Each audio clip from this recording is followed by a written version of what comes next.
I'm Chris Van Nostrand, Director of Marketing for UC Berkeley Extension, and I'm joined here by Nathan Tanner from LinkedIn. We'll talk a little bit more about his background as we move forward, but just for context, I wanted to explain kind of why we decided to do an event like this. And the reason is that as part of our mission to provide public access education as the continuing education arm of UC Berkeley, we often host these kinds of events, and usually they're focused on academic topics, but we've really recognized in the past few years that increasingly our students are coming to us not just for academic pursuits, but also for career opportunities and career exploration and next steps on their professional journey.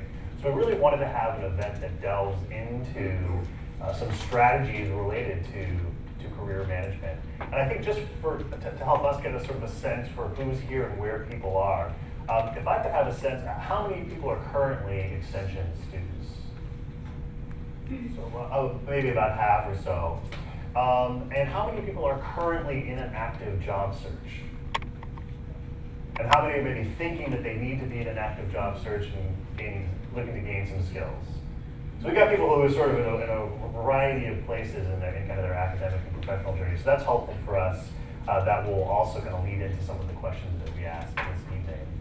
So I wanted to talk a little bit more about Nathan's background before then delving into some questions that we have for him. And so the way that we'll do this is I have some questions for him based on the book that he wrote.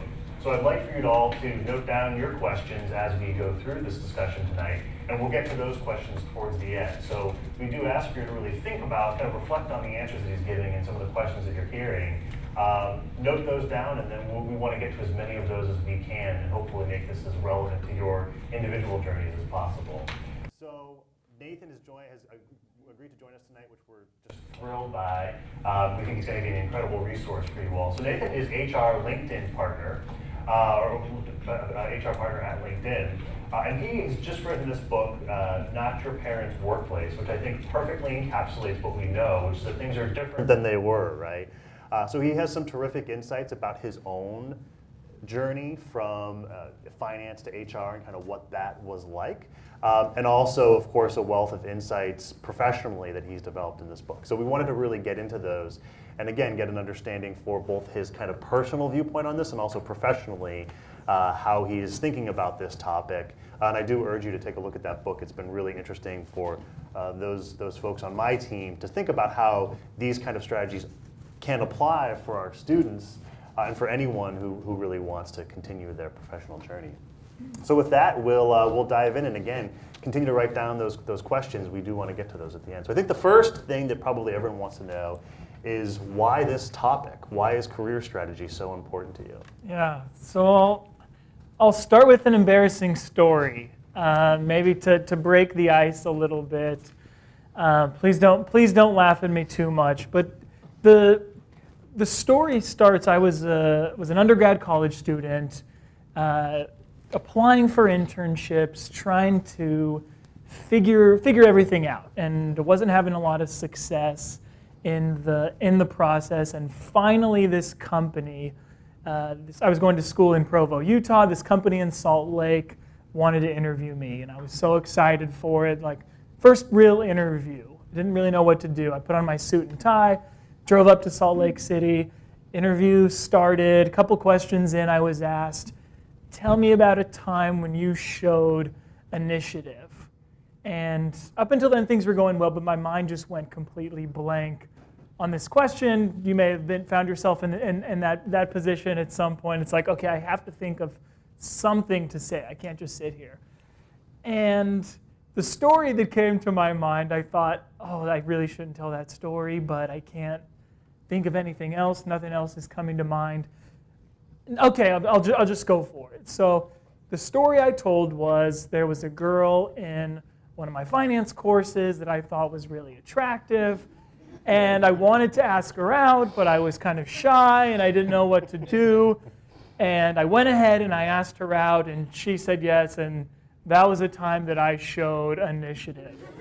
And as I told that story, I knew, like, they're both looking at me like, who is this weirdo that we brought in? Like, someone referred this person. I don't know who it was or why. And the interview process ended right there.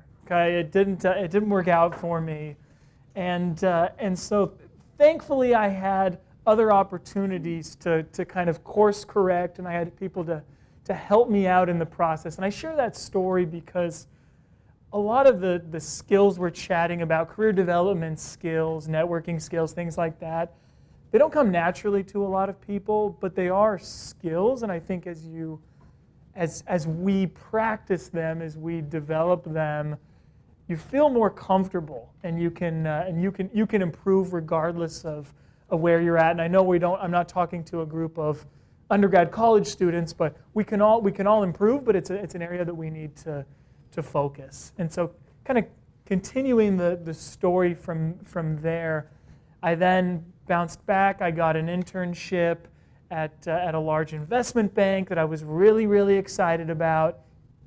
This investment bank was Lehman Brothers. I joined full time. This was 2008. 2 months. A couple people are chuckling. You probably know the rest of the story. A couple of months after I joined, the company goes bankrupt. And for those of you not familiar with Lehman Brothers, this was the largest bankruptcy in U.S. history. It triggered the financial crisis, global meltdown of the economic markets, and I was right there on the front line. And this job I was so excited for, I had to pivot quickly. I had to find something else, and I found myself out of work for about 4 months during that period, really, really struggling. And so I think career strategy, career development has been top of mind for me since, because at every point of the process, I feel like I was clueless. I didn't really know what I was doing. And so I started writing about these experiences that I had, writing about the lessons that I learned in the process, sharing those with other people.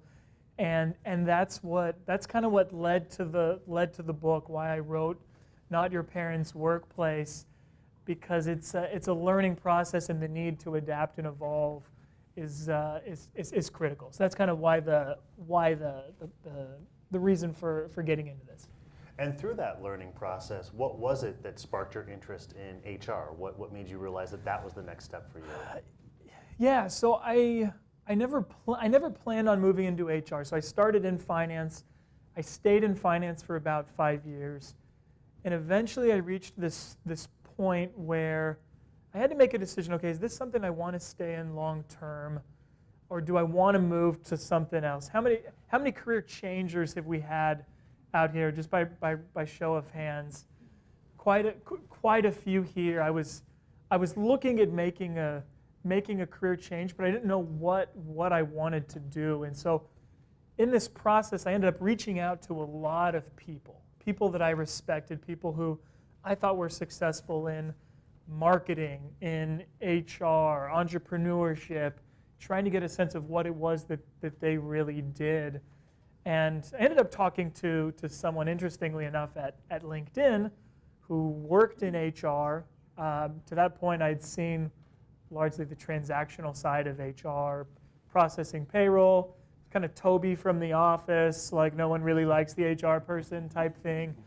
And anyway, in this process, I saw another side of HR, a more strategic side. And as I reflected on what I had enjoyed in my job, in previous positions, I was able to do a lot of recruiting, a lot of learning and development work for new hires. Felt like it was a right fit, and then ultimately I had the opportunity to go back and get an MBA, do an internship, decide if that was something that I really wanted to do, and figured out that it was. It was a space that I liked, and so I felt like it maximized both the things I was interested in, and played to some of the strengths that I had. And so obviously the book captures a lot of what you've learned in this process. For those who haven't read it yet, can you sort of encapsulate what the big theme is behind Not Your Parents' Workplace? Yes, I think the premise of it, so I start by sharing my dad, who's now mostly retired, had 2 jobs his entire career. And his dad had 1 job his entire career. I worked at 1 company, I should say, his entire career. And within about a year of graduating, I had worked at 3 companies. And that was never the goal starting out. And so I think the workplace has changed. The career landscape has changed. And so in this new environment, I kind of learned it firsthand, like you have to adapt. You have to evolve. You have to continually be investing in yourself, investing in ourselves, because technology is changing. Things are changing very rapidly. I read a report from SAP, the large software company, that said 50% of employees feel that the skills they have are going to be obsolete in 3 years. And so where in the past you could just go to school, get a job, kind of ride that escalator gradually up, I think that times have changed. And so the argument I make is, here's how you can adapt. Here's how you should go about investing in yourself, so that you can be ready for this for this new career landscape. Yeah. And so give us a few examples of what you mean by investing yourself. How can you make sure that you are keeping your skills current? So I think continual education is one thing, and that can come in a lot of different ways. I personally I love to read, and so I'm always trying to read a book or read articles that can make sure I'm on the cutting edge of HR or leadership. And so I think that's one way. I think internally at our current companies, what we can be doing is taking on new projects, looking to grow outside of beyond our comfort zone, continually looking for ways to stretch. I think those are a couple things. So you mentioned in your book that one of the really important things to do is network. I know for a lot of us that's not our favorite thing to do. I fall into that category. Yeah. I struggle with networking. Why do we struggle with that? And yet, why is it so important? How do we find a way to sort of realize the reality that this is a really, really critical thing to do if you're going to manage your career? Yeah. So I invite everyone just to take a second and think of the word networking. Okay. Just wait a second, think of it, and what comes to mind when you hear that word? And feel free to shout it out. MLM, okay? Multi-level marketing, yeah? Social media, saying, does anybody know somebody who knows something about this? Yeah, absolutely. Any others? Elevator pitching. Okay, that's kind of what I picked. Was there another one? I just said relationship. Yeah, and that's the direction we'll go in. But when you think of phony, so like I picture this kind of smarmy guy coming up to me with a business card, like looking for this quick transaction. And so I think a lot of us think of networking in that way because we've had those interactions with people, or we've had somebody reach out to us on LinkedIn, just looking to make a quick connection. Hey, I have 10,000 connections. I'm looking to grow my network. Like that's all they're looking for, is just building connections. And so I think real networking comes from, as you said over there, building genuine relationships, building real relationships.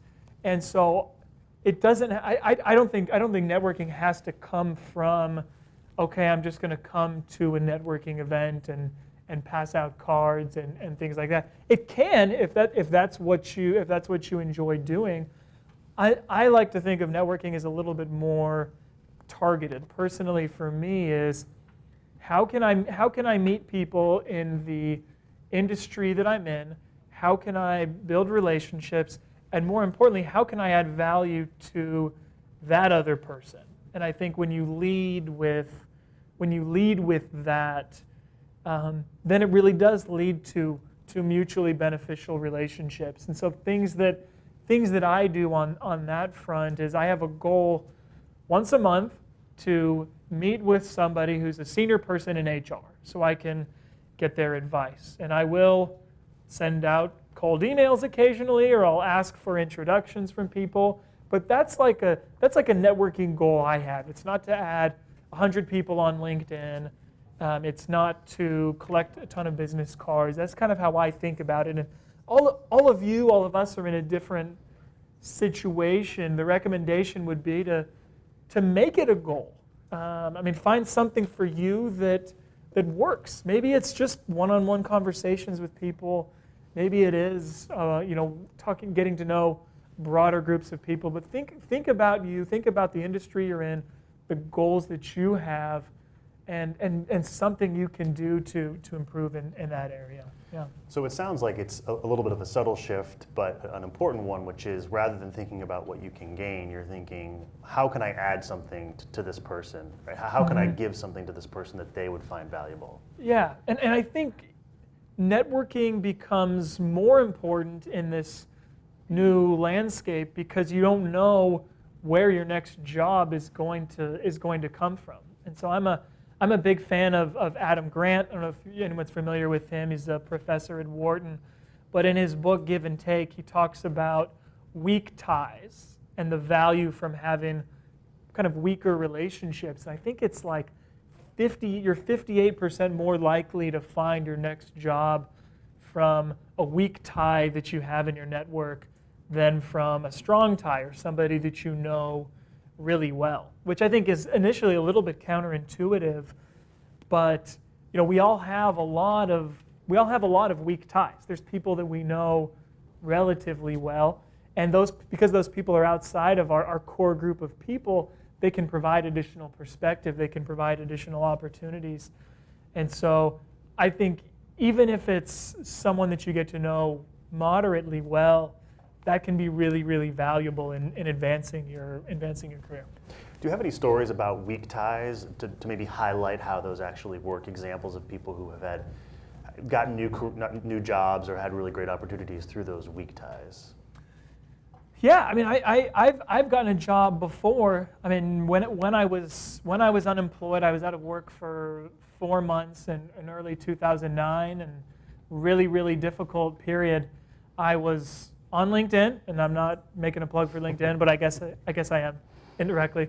And I found an open position, and looked on LinkedIn and figured out that I had the hiring manager for that position.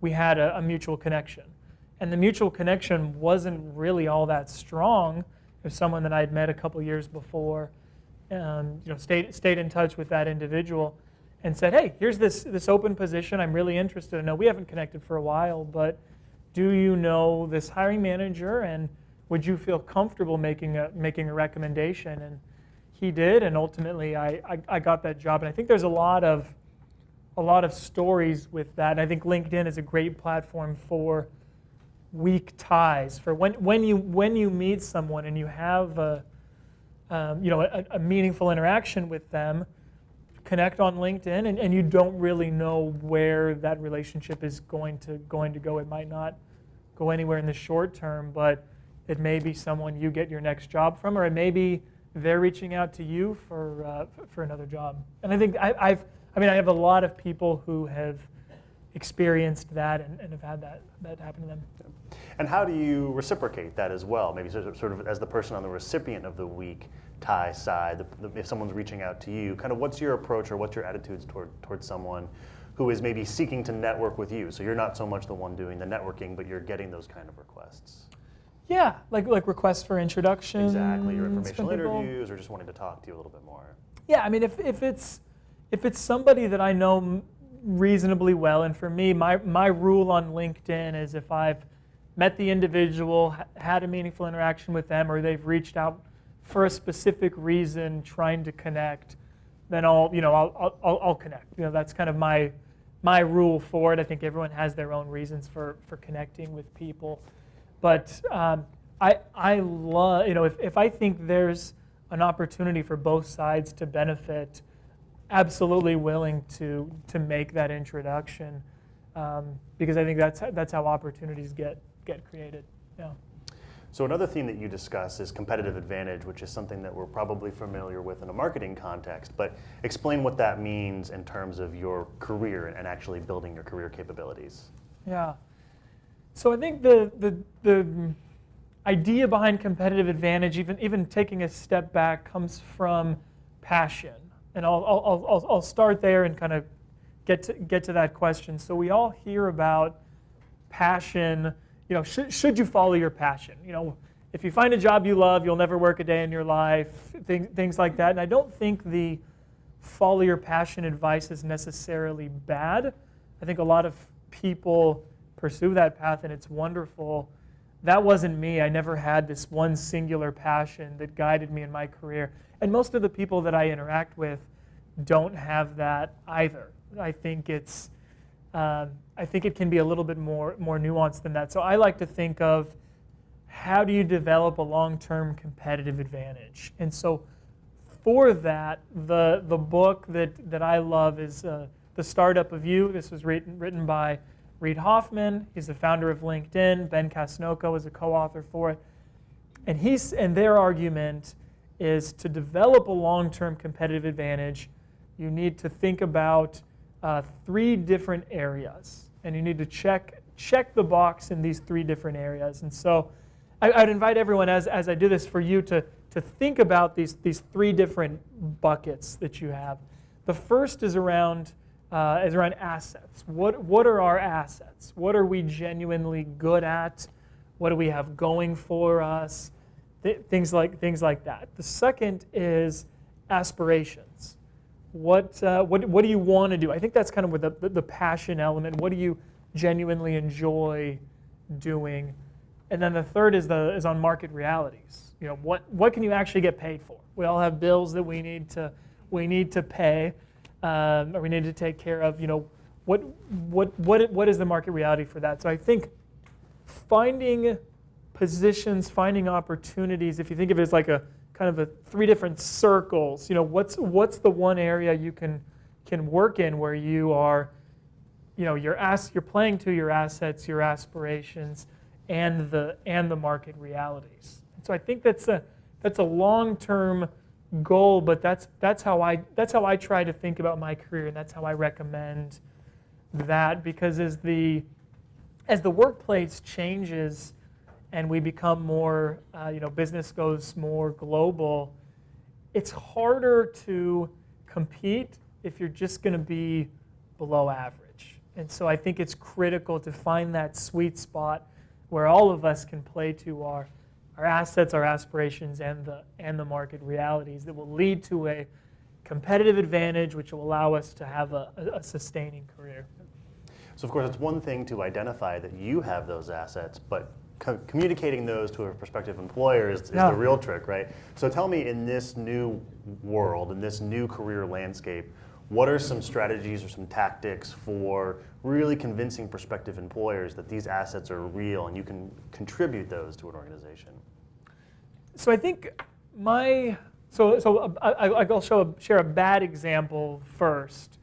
As I started my career in finance, and as I was unemployed looking for a job, I interviewed for like every single company under the sun, anyone that would talk to me. And I took the approach of, okay, here's the skills that I've learned, here's what I can do on the finance side. And I did not make the connection to their specific companies, whether it was a retailer I was interviewing for, whether it was an internet company I was interviewing for. And that was a big failure on my end, and that's probably why I interviewed with like 20 different companies during that period and failed at almost all of them. And so I think making the connection between what you can do and what the company needs is critical. And how to go about doing that, I think first is having a really good understanding of the company and what it is that they do, what the position entails. And that can come from both informational interviews, that can come from an actual interview, and then figuring out, okay, what are my strengths and how can I demonstrate that I can add value to that organization. And I think being very specific and deliberate in what you can do and what you can bring to that specific organization is critical. So of course, there's a decent amount of research, right, that goes in before you're ever really in front of a company. And part of that, I assume, is also understanding what their culture is like. What are some tips that you have for really diagnosing and assessing, is this place not only going to be a good use of my skills, but is it a cultural fit? Yeah, I think on the culture side, it's something that at times I've underestimated in the past, where I've looked at, okay, this looks like a cool, hot company, or this is a position that I'm really interested in, and I've overlooked the cultural component to that. And so an example I shared, one time I joined, and I talk about this in the book, but one time I joined this company that was in the retail space. And I was really excited for the opportunity. I joined, and they were selling clothing. And I'll just put this out there. I'm colorblind, and I don't really care that much about fashion overall. So I probably should have thought about that before joining this company, but it became very apparent. Very quickly that I wasn't a good fit. And people would come up to me and they're like, "Oh, what do you think about this shirt and this combination?" And I would be like, "Yeah, that sounds awesome. That's cool." And I'm like, I don't know. I say this like, you can only fake your way through a company culture for so long. And if you need a job and that's the company that's going to hire you and that's what you have, that's fine. I mean, we all like I said before, we all have bills we need to pay. But as we think about where we can make a long-term impact, that culture fit is really important. And so I think you can discover, like the question of how do you know whether a company is a good cultural fit, there's more resources online now than ever before. As I talk to, in the past, as I've talked to potential companies, I look up every person I know on LinkedIn who's at that company to get a sense of what it's like to work there. I think Glassdoor is a really good resource people can use. I think you get a lot of extreme opinions on Glassdoor because someone has to go out of their way to actually write a review, and so a lot of times you just see like 5-star ratings or 1-star ratings, love the company or hate the company. But I think that you can still parse through that and figure out what it's like to work there. And then during the interview process, you can learn more. But companies do vary dramatically, and so I think being very specific and deliberate about culture, I think can be overlooked. And so when you talk about market realities, is that part of assessing what culture makes sense? As you talked about assets, aspirations, and market realities as sort of being the core of how you think about your career. Where do you fit culture into that? What part of the process is that? Yeah, I think of culture as kind of as a part of all of those. I don't know if it fits necessarily in one of those like 3 buckets, but it's absolutely something to think about as you look at potential companies. Absolutely. So switching gears a little bit, one really important topic, and I know that a lot of people are thinking about, is identifying a mentor and the importance of mentors. So talk a little bit about, for maybe those who aren't thinking about mentorship, why this is so important. For those who are actively seeking a mentor, what people should be looking for. Yeah. So I'll share a story here. This came from a formal mentorship program that I had. Just by show of hands, has anyone had a formal mentor when they joined a company? Maybe just a handful. Okay. I won't ask you to share your experience, but I'll go ahead and share mine. And so this was at a company. I was very junior at this company, and I was assigned this formal mentor. And I was really excited because it was a senior person at the company. It was during an internship that I was doing, and I met this mentor on the first day. We were supposed to have several different touch points throughout the internship, and I was just like really excited. And I never heard from this person again throughout the entire internship. And then it was like the last week of my internship, this individual reached out and said, "Hey, do you want to grab lunch? I'm your mentor. Let's get together." And we ended up going to this like awesome restaurant in New York. I had a great steak lunch. The food was really, really good. That's like all I can remember. But I remember it was kind of an awkward interaction because we had, like, he didn't really want to be there. Like, he was asked, hey, will you mentor this intern? Okay, fine, I will. I didn't really know what to ask him. It was the end of the internship. And so it just didn't work out. It was a very forced relationship that I don't think either side really benefited. Where during that same internship, there was another person who I got to know during the interview process. We built rapport. I never asked him formally, hey, will you be my mentor? But reached out for lunch throughout the internship. We were able to catch up. And still to this day, I have a very good relationship with this person. Have gone back to them for career advice. And so I share these two different stories because in my opinion, the best mentoring relationships develop organically. I think sometimes structured mentoring can add a lot of value, but advice I give, the approach I've taken on mentorship is to make a list. Identify 5 people in your company, maybe a couple people in your company, maybe people outside of your company that you know, that you respect, and ask them for 30 minutes of their time. And schedule time with them. I want to have a career conversation, want to get your advice. Everyone loves giving advice.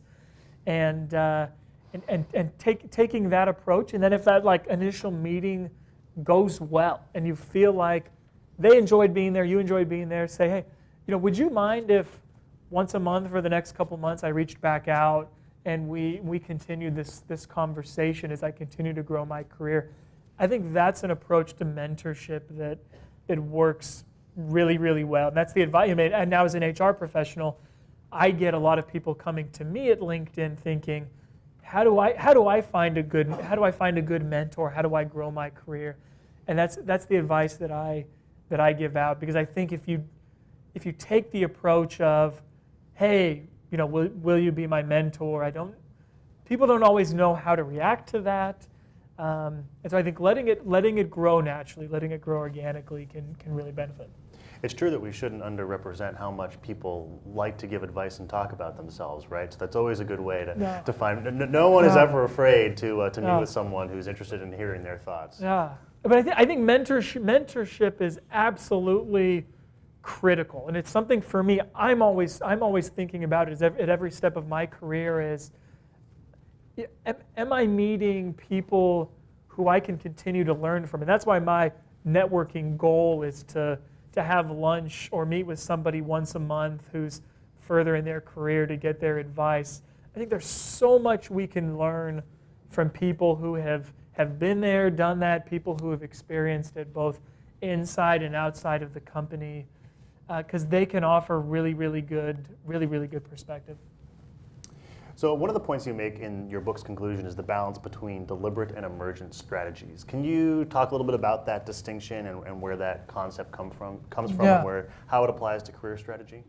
Yeah, so it comes from Clayton Christensen, who's a professor at Harvard Business School. He's written a number of books on disruption, disruptive strategy, innovation, and he also wrote a book called How Will You Measure Your Life? And in it he talks about advice for careers, balancing deliberate and emergent strategies. And so a deliberate strategy is the plan that you would put together early in career or mid-career, wherever you are. It's the plan that you've thought through of what do you want to do over the next couple of years? What do you want to do long term?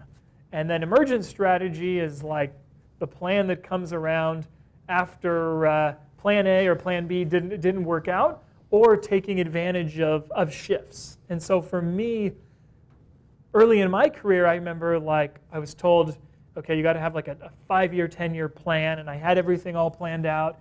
And then 2 months in, the company goes bankrupt. And so that plan is completely worthless. Now I just need to find a job, and so I had to find this emergent strategy. I love the quote from Mike Tyson of, everybody has a plan until they get punched in the mouth. I think we've all experienced that at some point, and so I think it's smart to have a plan, put together a plan, but be nimble, be willing to adapt. So it's interesting. I mean, that's kind of a theme that's been running through this discussion tonight, right? Is you want to be really intentional about the way that you approach your career, and yet you also don't want to be so intentional that you're locked into a certain view about how things need to go or what the next step would be, right? You're sort of a balance between kind of opportunistic and really structured and strategic. Is that right? Yeah, because I think with each job we have, we learn a little bit more about ourselves. You learn more about what you like. You learn more about things that you don't like doing. And so I think that the self-discovery process is something that's continual. So I think it's important to have that plan, but yeah, be willing to adapt as things go along, because there could be an amazing opportunity that's coming up that we just haven't looked at yet. And the other interesting balance that I'm hearing you describe is that on the one hand, there's sort of all these emergent changes and there's all this disruption taking place that means that we have to keep our skills really relevant. But the flip side of that is that also means there's a lot more opportunity, right, for individuals. And so it sounds like what you're describing is kind of this very balanced approach where you are aware that you need to be developing new skills and constantly be seeking new opportunities, but also seeing that as a positive, right? There are technology platforms now that allow you to know what company culture really is, platforms that allow you to have a mix of weak and strong ties, right? So there's sort of, it ends up sort of being a challenge for individuals, but also a real benefit that we're in the midst of all of this change. Yeah, and I think in this, I mean, as times have progressed and the career landscape has changed, there are probably more opportunities than before. It's probably a little bit easier to move around to various companies or change careers than there might have been in the past. With all of that, I think there's a lot of social pressure that we face from parents, from family members, from friends. And I think understanding what it is that we are, what is our competitive advantage, or what it is that we are good at, what it is that we want to do in our career, and being able to kind of, push out the noise and the social pressure that you see on Facebook, LinkedIn, all of these social platforms. And I think that's tough. And as I think about my career, I'm always trying to ask myself, okay, is this a job that I really want, that is really good for me? Or is this something that I'm doing because someone else said it was really, really cool and I should do? And that's kind of, honestly, that's how I started my career and got into investment banking. Initially, as everyone said, oh, here's this awesome career path. You can come in, you can get all this cool Wall Street experience. And then a couple years into it, I realized that's not me. That's not what I'm good at. That's not where I can play to my strengths. And so the self-discovery process, I think, is important as we figure that out. And do you have any resources that you recommend for individuals to go through that self-discovery process to assess what they really want to do versus maybe some of the noise that they're getting or static that they're getting from outside sources? Resources. I mean, I talk about it in the book a little bit. I'm someone who's benefited a ton from. I guess this is kind of contradictory to my point before, but I've benefited so much from having career conversations with other people. And so I guess one of my professors, if I'm trying to get this quote right, it was like, be willing to receive advice, but don't listen to any of it. And so I'm butchering the quote, but I think being open-minded to hearing what others have to say and listening to it, but then following what makes sense for you. Because I think everyone gives advice. I mean, even me, you give advice with the best of intentions, but everybody's different. Everyone's operating in a different space. In terms of additional resources, I read a lot. There's a lot of books that I'm reading all of the time. So I think that's important. Trying to just get different perspectives from people and looking outside of just my own. So on that note of different perspectives, I think that's a great point to turn it over and get questions from the audience. So hopefully we've stimulated some thoughts on your part. And we'll be passing around a microphone as well, so hopefully we can get that into your hands. We have one question right back there to start us off. Yeah. So you talked about reaching out to hiring managers, and I always have a really hard time for cover letters, or if I'm trying to ask someone for an informational interview, figuring out who is the right person to address that message to. Yeah, that's a good point. So the question is who should you reach out to initially as you're interested in learning about a role? I think I'm probably a little bit more bold than a lot of people.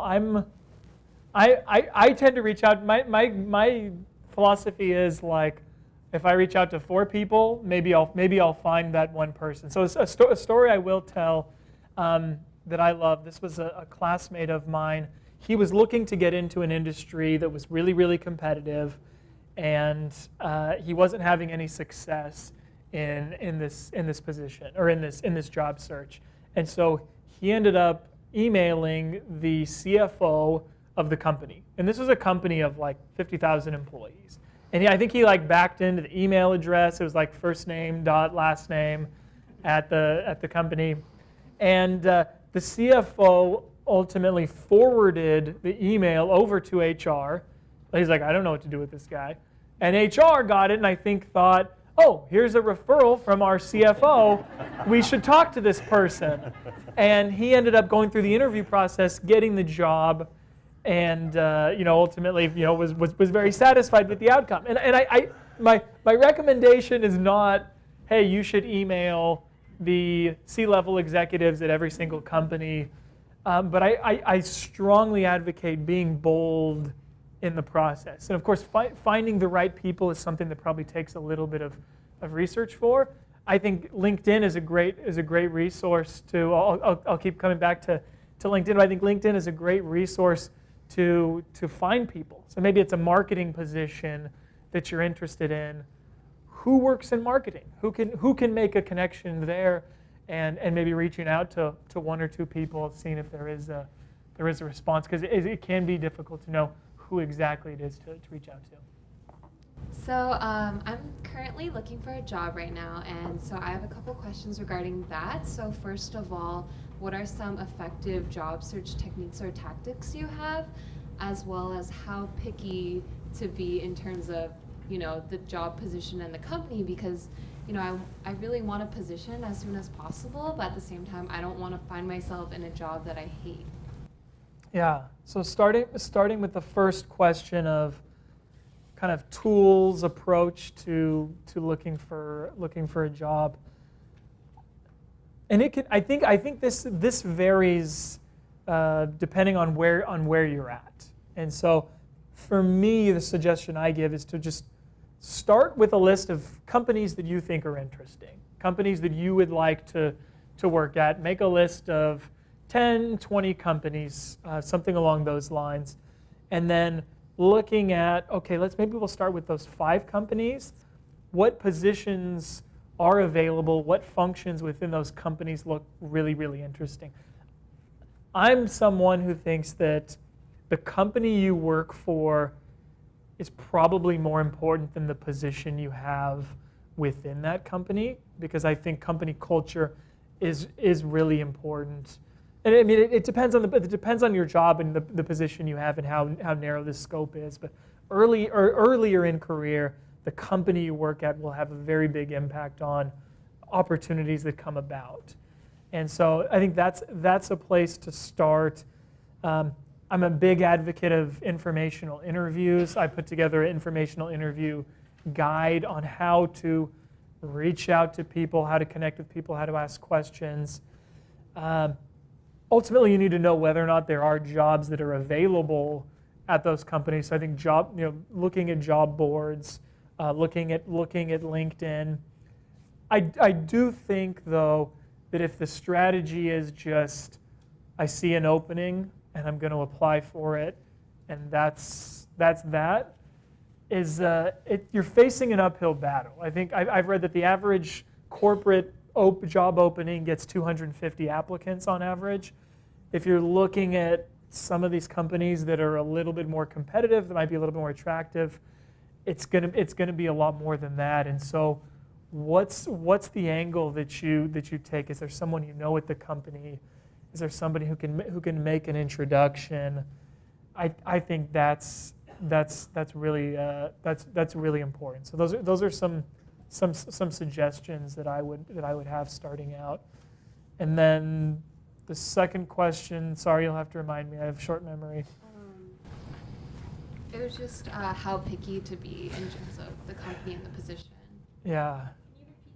Can you repeat the question? So the question is, how picky should you be when looking at a company? So I mentioned so initially when I was, and it depends on whether or not you have a job, and whether or not you're like if you have a job that is okay, maybe you don't love it, but it's okay.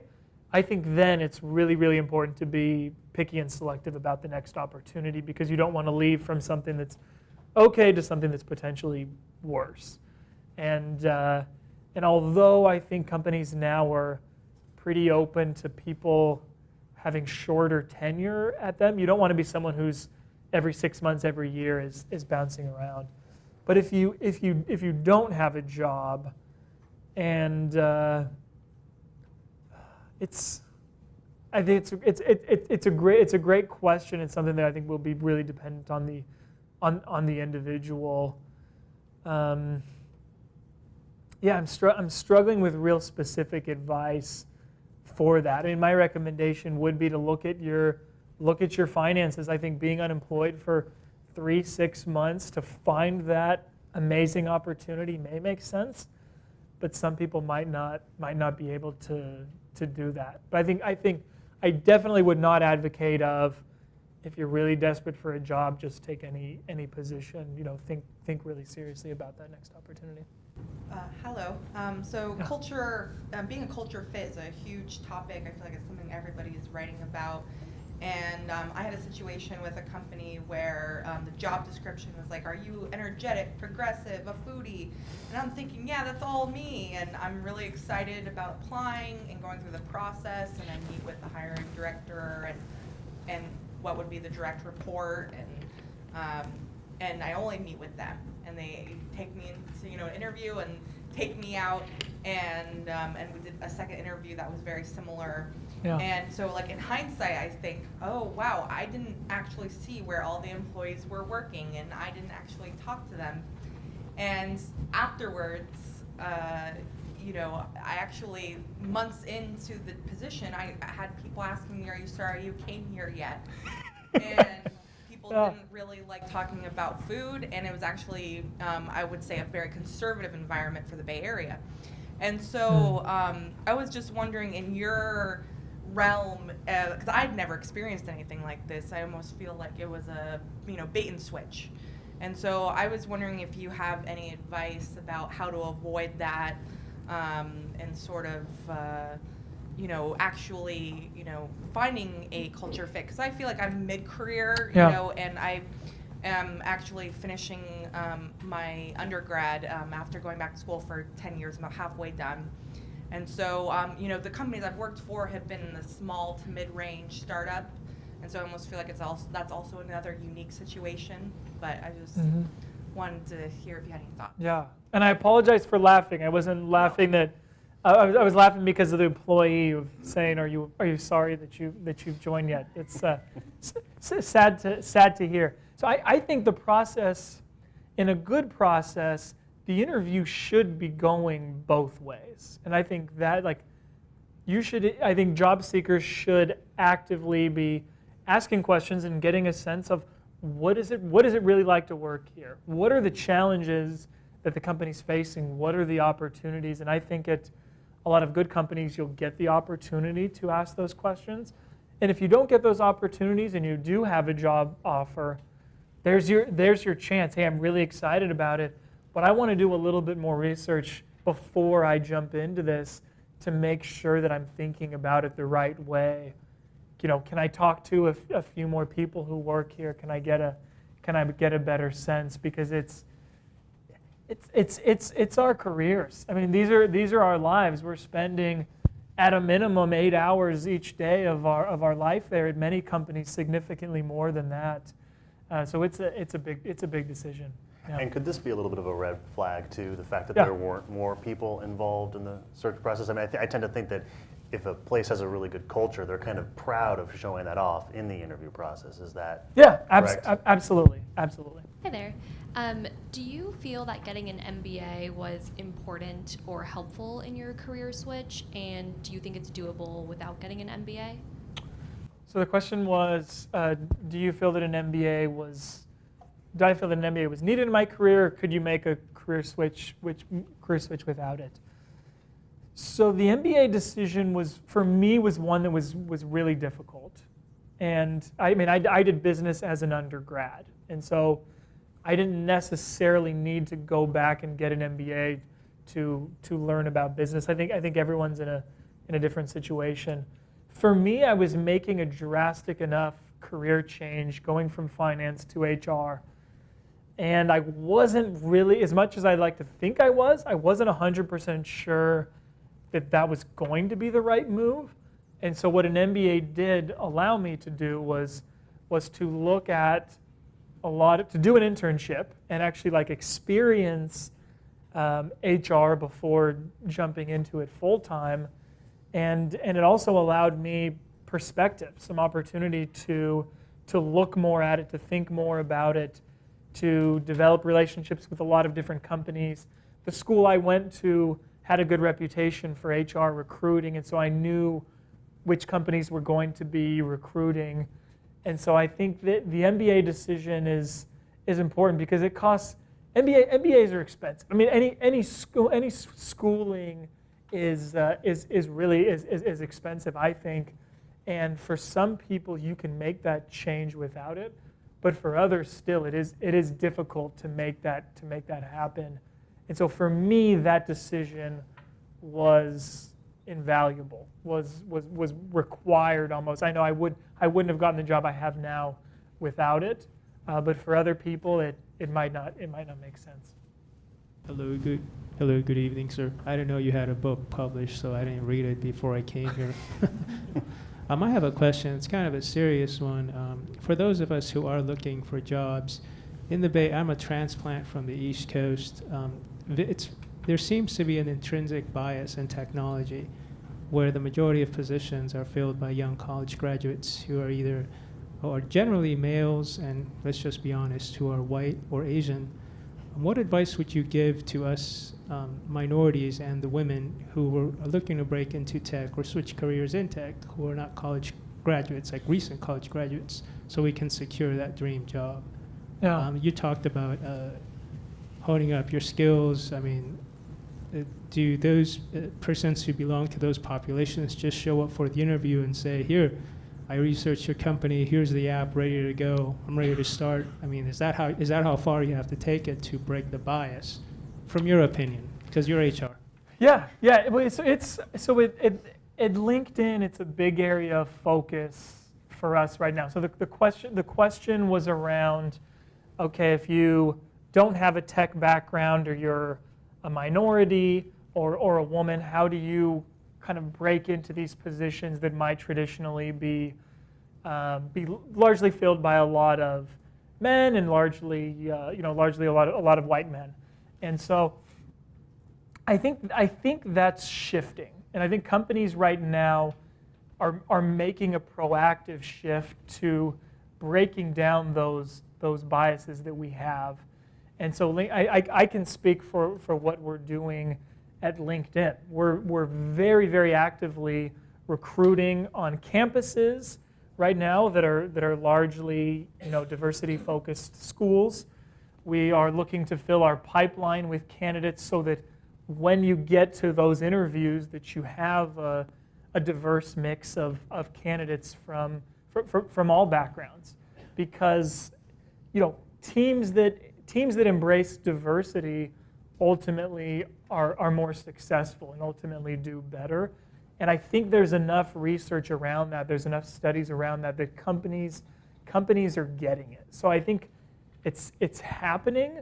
But I would look for, I think this goes back to mentorship. I would look for people who may be similar to you and your background, who are in those positions, because they are out there. There might not be as many, and figure out how it was that they were able to succeed, how it was that they were able to get that job, and maybe be a little bit bold and sending a cold email to someone like that, or a LinkedIn connection or a message. And I think they can be a lot more valuable, I think, during that process. Well, it's a little bit related to that, but it's like, why is it so hard for companies to understand people who are making career changes? Like, what I feel now is like I'm overqualified in the field that I used to work, but I don't want to do that anymore, and I'm trying to start over doing something else, but my resume may not be good enough, and the companies feel like they don't trust me, why I'm doing this change. There's some sort of prejudice. That's how I feel. And Yeah. Do you feel like that too? Did you feel like that? Anyhow. Yeah, I think in some ways. So the question was, I'll summarize it, in making a career shift, a lot of times companies look at the experience that we've had, and if that experience doesn't match up well to that current job, a lot of times we're not allowed to tell that story, or our experience is discounted. And so I think it's a reality. I mean, you look for specific jobs, and most of those positions want 5 years of work experience already doing that, even if it is in an entry-level position. It's like, okay, wait, how do I get experience without experience in this? And it can be frustrating. So for me, ultimately, that's part of the reason why I ended up going back to school, so I could rebrand myself. And so I think that's where additional education can be valuable. If additional education, I've taken these courses, I've taken these steps, doesn't make sense, I think work experience in that area can be really valuable. Side projects that you can do to prove that. I think those can help, but it's some companies, they still might be rigid. I think it's finding those companies that are a little bit more flexible and are willing to find someone like you that is that has those talents. Just one more question. Would you recommend, in this case, investing on a career coach? Like, since everyone is different and just mentorship sometimes will be not enough, would you recommend investing in like a career coach, or how do you believe in that? Yeah, I think a career coach can be really valuable. I don't have like a set recommendation on who, but that's where I'll go back to mentorship again. At each step of my career, I've had a lot of value has been added to my career search in reaching out to people who have gone through a change that I'm making, and so I think trying to find those people. Maybe it is a career coach. Maybe it's someone who's a couple years ahead who has your background and who's made that switch. I know as I was looking to go from finance to HR, I was fortunate to find a few people who had done that already and could get their advice, like, okay, how do I rebrand myself, and how do I make sure they know that while I might not have any HR experience, the experience I have is really, really valuable and can connect those dots. Thank you for a great presentation, especially all the stories have been really helpful. So I imagine you've done a lot of interviews yourself with interviewees. I'm wondering if you could think thematically over the ones that really stand out as having done well and those that that didn't do so well, the interviewees. Are there any things in both areas that you would recommend to us to keep in mind? So where I'm the interviewer and someone's on the other side of the table, what they've done to really stand out. I think the story that you tell is really important. So it's that question comes up of walk me through your resume or tell me about yourself. And that's an opportunity. You can take it two ways. You can kind of walk through position by position, bullet by bullet, sharing what you've done. Or it's an opportunity to craft that story, sharing, okay, here's where I started out, here's where I'm at now, and here's the value that I can add to your company. And so I think that first question that you get, and hopefully you get that opportunity, is critical. So when I'm interviewing someone who can connect all of those dots for me and really knows why they want to work at LinkedIn or why they want to work at my company. They've done some research. So I think that's important.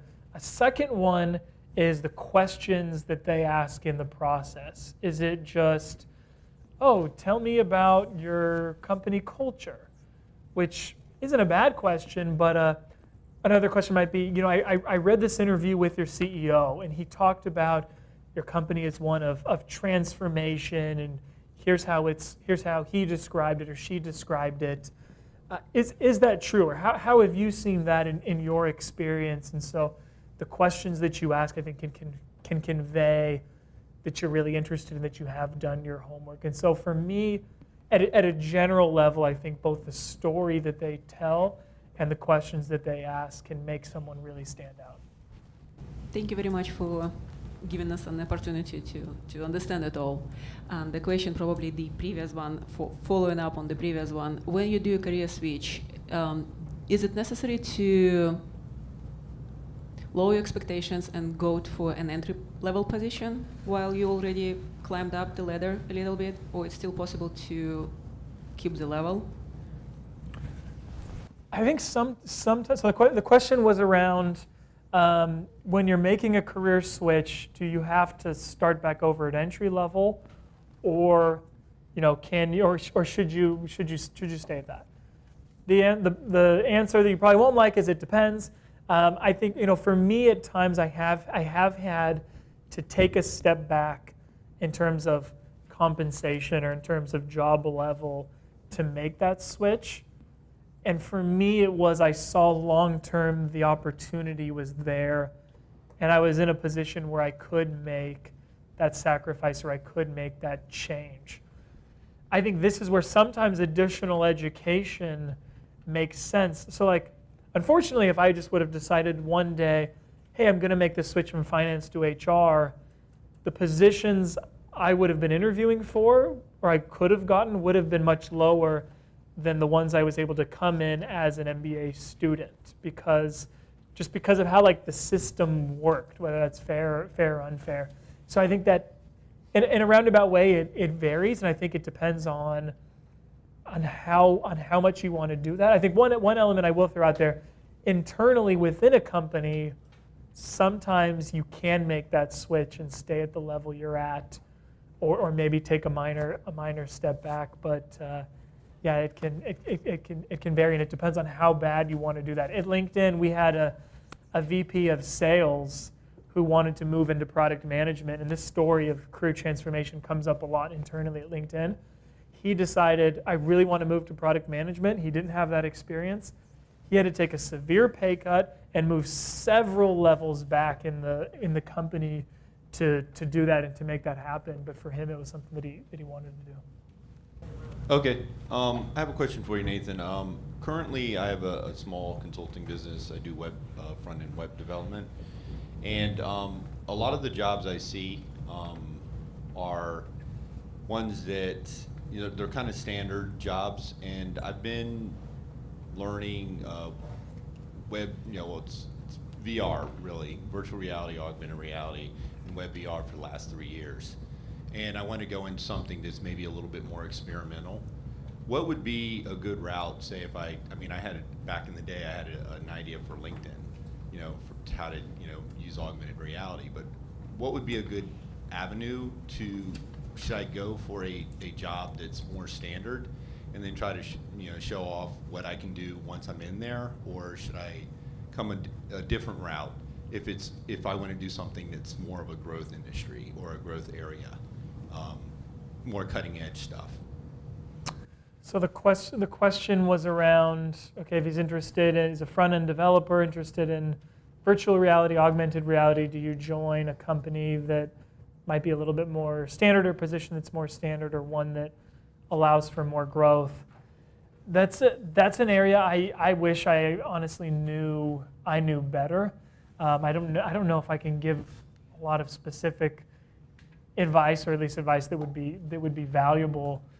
I think with smaller companies, I think there tends to be more opportunities to grow and shift and shape what the future looks like and what the impact looks like. And as a company gets larger, a lot of times those roles get much more defined. And so there's a large spectrum of companies, and even in bigger companies you might find more of those opportunities. But I think smaller companies might make sense, but I'm not an expert in that space. Yeah. Okay, hi, I'm Chelsea. I was wondering, so what's your recommendation when you're in this stage of receiving an offer and wanting to negotiate salary, but you're not in a position where you've taken time off to do more schooling, so it's a little bit different in terms of leverage because you're not currently earning. What would your recommendation be in terms of salary negotiations? Yeah. So I don't talk about negotiating salary in the book. I would put that as like outside of my core competency. But I think with any sort of negotiation, I think doing research up front and understanding what positions like that pay. And I think there are actually a lot of really good resources around that. I think Glassdoor has a product. LinkedIn recently rolled out a product called Salary Explorer, which allows you to see that. This is a space that's growing quickly, this pay, compensation, transparency. And so I think doing research and coming to that conversation with, okay, your offer was this. Here are my expectations. Here's what I'm looking for, and here's why I should merit that pay. I think that's really important in leading the discussion. I don't think you have to have a competing offer that's higher, or another offer that's higher in order to demand a certain amount. And do you think that being in that transitional phase of being in classes versus interviewing while working drops your earnings potential for an offer, or do you think that matters? I don't think necessarily. I don't think that necessarily impacts you. Okay, so this Yes. is a finale question, and that is, you strike me as being a fairly deliberate. You have a fairly deliberate practice, or you've acquired it over Yeah. time. And I have to say, it was kind of a revelation to me that people actually were deliberate about doing career development. And I think you may have some good suggestions about, you mentioned a couple of them tonight, but I think they're kind of best practices you might want to take home with you from tonight. Like every month I try to have lunch with somebody in my company, or every month I try to have lunch with somebody outside my company, or above me, or in another department, or I add somebody new to my network. Are there some of these deliberate practices that you kind of have in your pocket that you might share with us? Yeah, so I probably, obviously, this is an area that I think about all the time. I wrote a book on this topic. I don't think a sane, normal person would want to do that. But I think having specific goals absolutely is crucial. I mean, a quick story as we wrap up. I had a roommate who came home from an interview, and he didn't get the job offer. Was really disappointed, and I asked him, what did you do to prepare for this interview. And he looked back at me kind of like, prepare? Like, what do you mean? And this is the same roommate who would have stayed like, 4 hours past like when he would normally go to sleep to study for a test or play video games or do something like that. And so I don't think this is something we need to obsess over, constantly be thinking about all the time. But I think having some specific goals around activities that we want to do, whether it is, okay, I'm not happy in my job, I'm going to apply for a couple positions each month, or I'm going to network with somebody in an industry, not network, but I'm going to set up a meeting with someone outside of my industry to get a different perspective. Specific goals, I think, over time can really move the needle, because a lot of these things are not fun. Like going through an interview process and getting rejected at times, like it's not fun. It's easier to not do those things. But as I said earlier, we spend so much time at our jobs, in our careers, that we all owe it to ourselves to make an investment, to think about it. So, yeah. And with that, we'll continue the discussion amongst ourselves. Okay. Yeah. Thank you, everybody.